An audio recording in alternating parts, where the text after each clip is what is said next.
Bande Kobalandi, Naïbi Kibozali, Ebele, vous êtes là, les messagers proverbes 30-30, Nengi Bomesana, tellement vous avez Ebele, Bomesana Kolanda Bisso, à YouTube, il y a Sentinelle TV One, et na Facebook, il y a Didier Forme, Olanda Rami, na Kombo, il y a Pasteur Didier Songo, Salomon. Alors, mbote mingi epana bino na banda ko bino nzambe nanga pambola bino ba oyo na ba kotité bobe na baninga bo sabango ke proverbe 30-30 à koti et loko mo na osema na bino kaka so bolandi émission sala nyo surtout au partager yango po baninga musupe ba leka na kotala. Alors émission na so lelo ezali na cadre culturel na cadre culture générale donc naza pédagogue, nazali un enseignant, nazali un messager de la bonne nouvelle.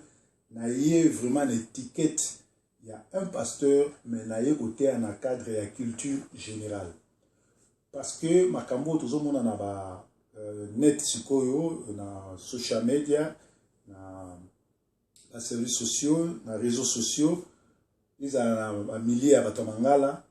Il quitte trop. Faut ezali ya biso bate ya solo vraiment bazate bate yo bazote ya par rapport à temps bazate yango zo mona motei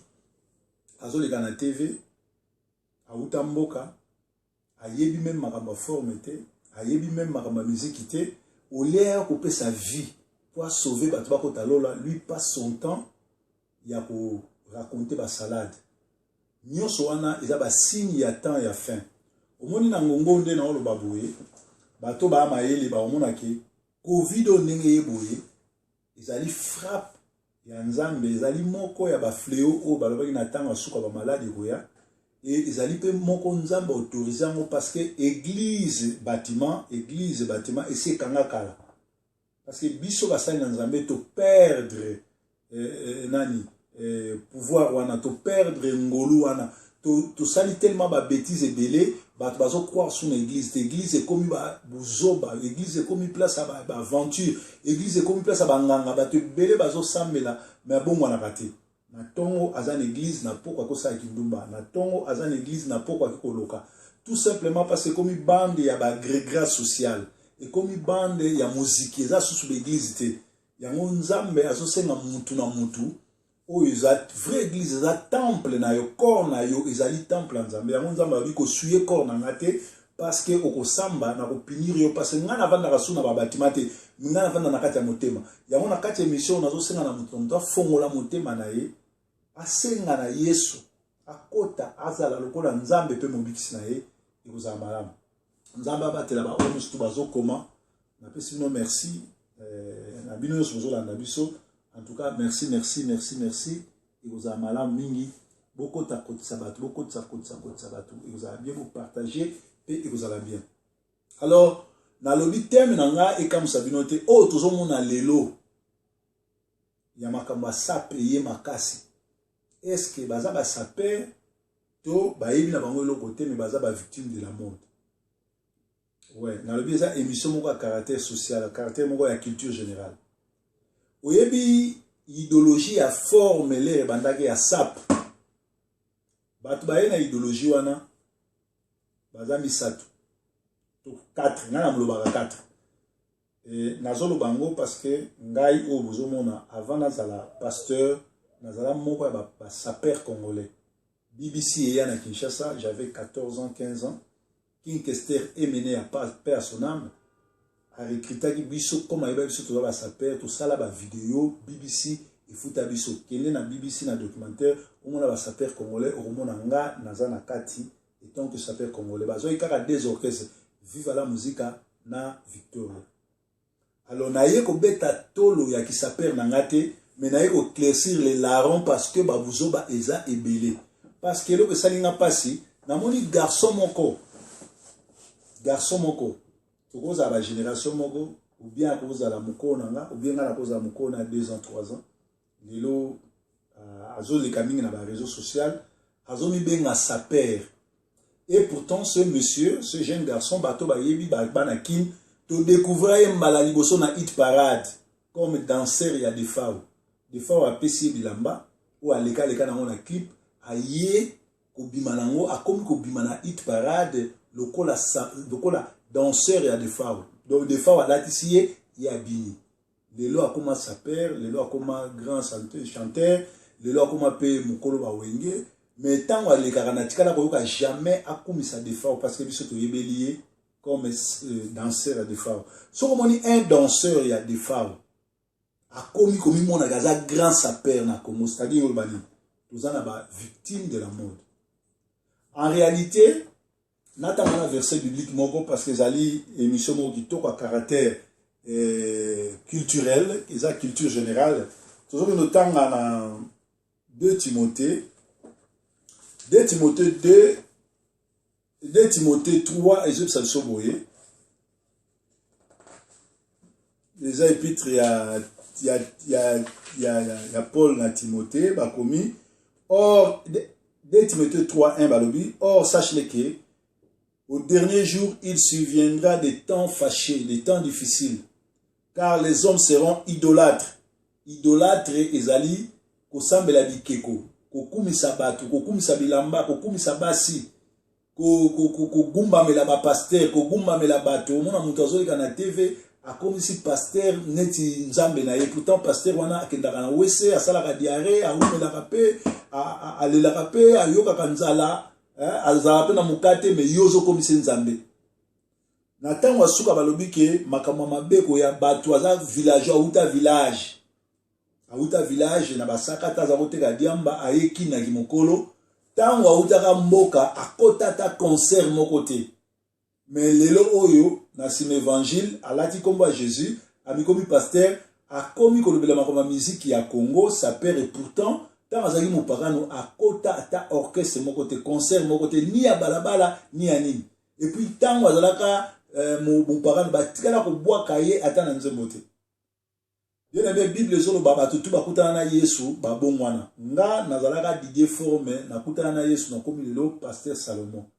et avant na koma pasteur Salomon bokota na balbum boyoka Kester azoyemba Didier Forme boyoka viva la musique ezoboka Didier Forme Didier Songo bayembanga na banzembo ebele dernièrement kutu vient nga modogo dia Franco Ferre abwaki nga so Didier Forme na album na ye ya 2010 2020 2019 2020 pour mon boyoka dia c'est-à-dire na banda mabanga nanu kutu naza pasteur te sa père congolais na ye dans le Seigneur oyo ayebi nde na telemi boye na kwa kolakisela mbate chemise bato bayebi valeur na bayebi buto na lati bato bayebi collection oyo ya Armani bakeli batala prix nango na kwa kolobela mote mais so nazo bapo buzobeleki trop babuyumeleki trop bongaya eleki trop et c'est n'est que tozongisa le pendule à l'heure bato ebele bazoya kobeta masolo ya forme masolo ya bilamba baza kutu basaperte donc baza ba victime de la mode baza ba victime ya mode c'est-à-dire bamonaka bilamba bamonaka ba defao basepelaka na ba defao abimisio lokola danseur okomi danseur après yo mimoni ki okomi saper vous allez jamais saper congolais pose à la saper ezali association des ambianceurs et des personnes élégantes na lobi bien que na yeko te ya sango malamu na yeko te ya ki pasteur na ngate na yeko te ya ki saper na ngate mais na lingi kaka bato bazonga sima bazonga bomoto parce que moni âge soko kokisi 50 ans yeba kotika na 30 ans vie hein soko kokisi 55 ans kotika na 25 ans vie bato bazokoma mikolo bato bazokoma bakoko olie batika legacy ya malamu na bana na bango na ba petit fils na bango baotika buzoba nda lelo nde na boye nazalaka naza ex saper congolais ti lelo na beta forme na lobela ngo suti na bolinga jamais bana na ngaba sala ba saper no linga jamais bana ngaba dépenser mbongo na bilamba parolier moko ya munene ya Suisse Joe Mubiala Kawakubu aza noko na nga propre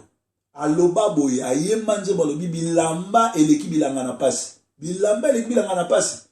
biso ba mbongo to bimisa na kosoma bilamba soki tozaki mayele tozali na bakulutu lokola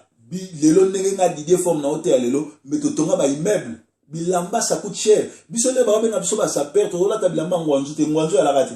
na na veste moko ya Fujiwara na somba ngo ça fait 33 ans première veste na somba na vie ya Fujiwara ti lelo na garda ngo yali soki mokolo ali ba journaliste ba lingi na laksa bon veste wala zaki na prix de quoi 8000 francs français à l'époque. veste wana ya Fuji wana ti lelo yali mais lelo bato bakelata bangwanzu baobe saper tala vient na biso Kofi toyeba ye na babubu papa wemba keke Esther aza sute vie akomi saper ti akomi confondre akomi beta siko ba robe na ba jipa mère na bango pe asona mère akei akomi confondre tellement lingo bima saper ayo lata ki mukolo allez akomi no beta ba jipe na ba robe mère na bango omoni ba victime de la mode victime baza ba victime de la mode tala lelo na groupe oyo Léopard oyo ya ba saper congolais namona un saper congolais na rasta namona un saper congolais un saper il faut aller ba kolata nata un saper a koleksa ba couleur te koleksa trois couleurs te un saper a koza rasta te pour idéologie ali il était comment bien parfumé bien sapé bien coiffé ce qui déjà un saper un rasta comme saper ça dit bo bimi na idéologie donc ba saper wana lelo ba ya Léopard net ba Zakari ba babaso ba comment ba saper comme ça ba comment on le appelle sap papa griffe mutu na ngaza cordonnier ça ka ba sapato a comment saper donc tout simplement parce que batu ba yé na vélo na kati autoroute donc tolobi ezali enseignement balobi na tango asuka tozali bongo na 2 Timothée 3 balobi car les hommes seront idolâtres batu ba kokoma ba idolâtres batu ba kokoma kolinga bango moko leka nzambe ba ozala avare ba ozala vain ba ozala ba orgueilleux ba ozala ba blasphémateur ba pasteur lelo bazo leka na TV oleba te ya batu ba bomwama batu ba kota lola bango bazo teya pona kolaksa bilamba pe ngwanzu ya bien te merci na bino so bozo kota merci na bino so tout ya madame na moni Guimata Chris Siloé alobi très bien pasteur merci pas Medor merci bino so tout bokoti nzambe na ngamo na bino donc na ye kote ya likambo to suki sa buzoba netinga na lekisi déjà ba 52 ans na ok na ba 53e na ya poto na gina 20 ans calculer lelo après 33 ans na quel âge sikoyo mwana nga liboso titi meyake na mwana nga mibale Seruti baboti déjà Seruti aboti na Allemagne azana miniki abota ba allemand titi azobota ba anglais siko ba koko na nga ba anglais na ba allemand na otikela ba oni na otikela ba Fuji wa na otikela ba miyake non il faut te demander ça que lole yali na se mokili bunda o yamba Yesu comme nzambe pe bunda otonga po idéologie alaki il était comment mobile ya bien sapé bien parfumé na bagi fasomo inzo angolo nketo pe angolo mais lelo oyo idéologie na bobwaki ango inzo angolo mona mutu ana ndako te mutu ana mwasi bien te mutu ana carte mutu ayebi ko sala harmonie te alobi a sapé aza ambianceur te pose à la un sapeur il faut à la société des ambianceurs et des personnes élégantes mutu musupa pose à la takane forme à danser ma élégante donc ça perte au ta dernière forme auquel le sobi ba yama moto lelo